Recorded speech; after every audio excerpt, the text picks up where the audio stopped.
आज हम लोग ग्रामर की स्टार्टिंग करते हैं। सबसे पहले हम ग्रामर की परिभाषा देखते हैं कि ग्रामर कहते किसे हैं। ग्रामर जिसका डेफिनेशन होता है, ग्रामर को आपको पता ही है कि हिंदी में ग्रामर को व्याकरण कहते हैं। व्याकरण वह विद्या है जिसके द्वारा किसी भाषा को शुद्ध बोला जाए, शुद्ध पढ़ा जाए और शुद्ध लिखा जाता है। अर्थात किसी भी भाषा को शुद्ध पढ़ने, लिखने व बोलने के नियम हमें ग्रामर अर्थात व्याकरण के ही द्वारा प्राप्त होते हैं। अर्थात ग्रामर उसे कहते हैं जिसके द्वारा हमें बोलने के, पढ़ने के, लिखने के सभी चीज़ों के जो नियम हमें प्राप्त होते हैं वो हमें व्याकरण के ही द्वारा प्राप्त होते हैं, जिसे हम ग्रामर कहते हैं। अब हम सबसे पहले ग्रामर में आते हैं लैंग्वेज। लैंग्वेज अर्थात भाषा, जो भाषा हम बोलते हैं, जिसके द्वारा सामने वाले हमारे मन की बात को जानता है। क्योंकि हम अपने मन की बात को अपने विचारों के माध्यम से व्यक्त करते हैं और सामने वाले की भी बात को हम उसके भाषा के ही द्वारा जानते हैं। तो हम यहाँ पे देखते हैं कि भाषा किसे कहते हैं। भाषा वह साधन है जिसके द्वारा हम अपने विचारों को व्यक्त कर सकते हैं। अर्थात भाषा मुख से उच्चारित होने वाले शब्दों और वाक्यों आदि का वह समूह है जिसके द्वारा मन की बात बताई जाती है। अर्थात भाषा वह है जिसके द्वारा आप अपने मन की बात को, जो भी आपके पास बात रहती है, उसे आप इस भाषा के ही माध्यम से, अब वो चाहे वो कोई भी भाषा हो, चाहे वो आप हिंदी में बोले, चाहे इंग्लिश में बोले, चाहे तमिल में बोले, चाहे कन्नड़ में बोले, कोई भी भाषा हो, आप अपने बात को भाषा के ही द्वारा शब्दों के समूह या वाक्यों के समूह में आप व्यक्त जो करते हो उसी को हम लैंग्वेज कहते हैं। अब हम ग्रामर में जो मतलब एक इम्पॉर्टेंट जहाँ से एक शुरुआत होती है, सबसे पहले हम ग्रामर की परिभाषा पढ़ते हैं। दूसरा है कि हम लैंग्वेज मतलब भाषा किसे कहते हैं ये पढ़ते हैं। उसके बाद तीसरा आता है सब्जेक्ट। सब्जेक्ट जिसको हिंदी में कर्ता या विषय कहते हैं। And predicate. प्रेडिकेट मीन्स होता है विधेय।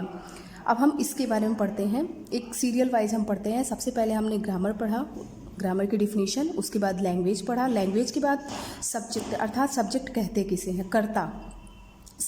कोई भी ग्रामर हो, कुछ मतलब किसी भी भाषा या किसी भी आपके ग्रामर के किसी भी नियम की शुरुआत सबसे पहले सब्जेक्ट के माध्यम से ही होती है, सब्जेक्ट के द्वारा ही होता है। कि सबसे पहले छोटी यहीं से शुरुआत हम करते हैं कि सब्जेक्ट या कर्ता या विषय कहते किसे हैं। तो हम यहाँ पे पढ़ते हैं सब्जेक्ट अर्थात कर्ता या विषय वह व्यक्ति अथवा वस्तु है। सब्जेक्ट जो है वह व्यक्ति अथवा वस्तु है जो कुछ काम करता है, जो भी मतलब कोई भी काम करने वाला वो सब्जेक्ट कहलाता है। अर्थात काम करने वाला ही कर्ता कहलाता है। जैसे अगर मैं इस टाइम आपको पढ़ा रही हूँ तो इस समय मैं क्या कर रही हूँ, मैं करता हूँ, मैं सब्जेक्ट हूँ। तो सब्जेक्ट मतलब जो कोई काम करता है, ठीक है, करने वाले को ही हम क्या कहते हैं, सब्जेक्ट। अब हम नेक्स्ट पढ़ते हैं प्रेडिकेट। प्रेडिकेट किसे कहते हैं? प्रेडिकेट अर्थात जिसको हिंदी में विधेय कहते हैं। विधेय क्या होता है? वाक्य का वह भाग जो हमें कर्ता के बारे में कुछ बताता या कहता है, वही प्रेडिकेट अथवा विधेय कहलाता है।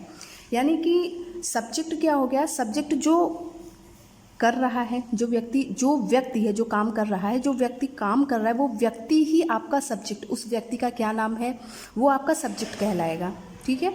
और वह व्यक्ति जो काम कर रहा है, जो व्यक्ति है, जो सब्जेक्ट, वह जो काम कर रहा है, वही आपका प्रेडिकेट कहलाएगा। अर्थात आपके पास यहाँ पे एग्जाम्पल दिए हुए हैं, आप इस एग्जाम्पल के भी थ्रू समझ सकते हो। जैसे इसमें दिया है रजत इज वॉशिंग हिज क्लॉथ्स। क्या दिया है? रजत इज वॉशिंग हिज क्लॉथ्स। रजत जो है क्या कर रहा है, अपने कपड़े धुल रहा है।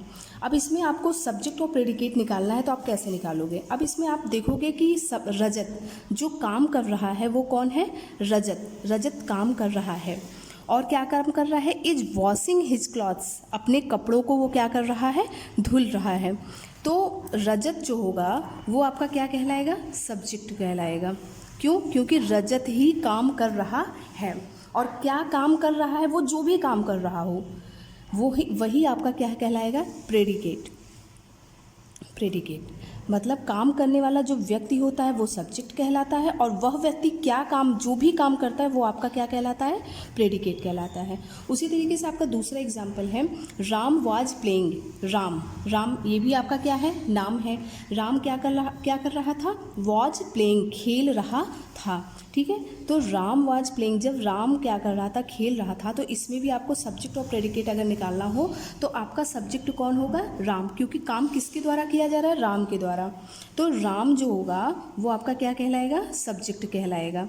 और वॉज प्लेइंग, वह खेल रहा था, ये क्या हो जाएगा आपका प्रेडिकेट, यानी कि जो इनके विषय में जो बात कही गई है, राम के विषय में जो बात कही गई है वही आपका प्रेडिकेट कहलाएगा। नेक्स्ट है आपका Sita is singing a song, Sita जो है एक गाना गा रही है। सीता क्या कर रही है, एक गाना गा रही है। तो अब तो पता ही हो गया होगा कि इसमें जो है सब्जेक्ट कौन है और प्रेडिकेट कौन है।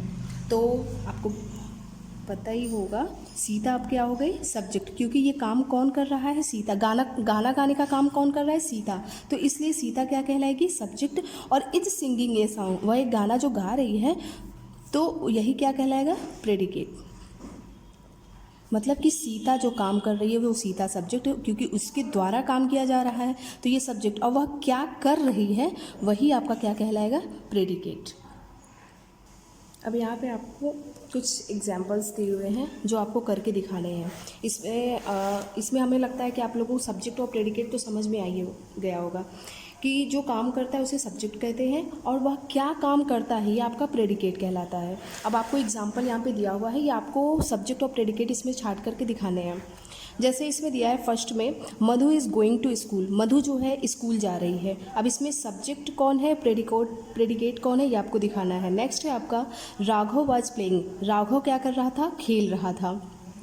इसमें भी आपको सब्जेक्ट और प्रेडिकेट पता ही होगा, आपको छाट के दिखाने हैं। नेक्स्ट है सीमा एंड रीमा। अब इसमें देखिए दो नेम है, दो करता है, तो आपको दिखाना है कि इसमें सब्जेक्ट कौन है और प्रेडिकेट है। सीमा और रीमा क्या कर रही हैं, खेल रही हैं। नेक्स्ट है the farmer was ploughing his field, किसान जो है अपने खेतों को क्या कर रहा है, जोत रहा है। नेक्स्ट है Deepak was sleeping on the table, Deepak जो है वो कहाँ पर सो रहा था, टेबल पर, मेज पर सो रहा था। अब कौन सो रहा था, जैसे आप कोई भी सब्जेक्ट और प्रेडिकेट के एग्जाम्पल अगर आपको नहीं समझ में आता तो आप एक क्वेश्चन करना, खुद से ही क्वेश्चन करना। जैसे यहाँ पे दिया है was sleeping on the table, table पर या मेज पर सो रहा था, तो आप एक क्वेश्चन कर सकते हो कौन सो रहा था, तो आपको कौन का जवाब में आता कौन है, दीपक सो रहा। तो आपका दीपक कौन हुआ, करता हुआ, यानी कि दीपक के ही बारे में बात हो रही है। तो Deepak was sleeping on the table, Deepak करता हुआ, यानी कि दीपक जो है वो टेबल पे सो रहा था। अब यहाँ पे आप क्वेश्चन करते हो, नहीं अगर समझ में आता है, the farmer was ploughing his field, अपने खेतों को जोत रहा था। ठीक है, ये तो विषय हो गया, विधेय हो गया। ठीक है, लेकिन कौन खेत जोत रहा था, फार्मर, किसान खेत जोत रहा था। तो ये फार्मर जो है वो आपका क्या हो गया, सब्जेक्ट। ठीक है, और आप इसको सॉल्व करके दिखाइएगा। Thank you.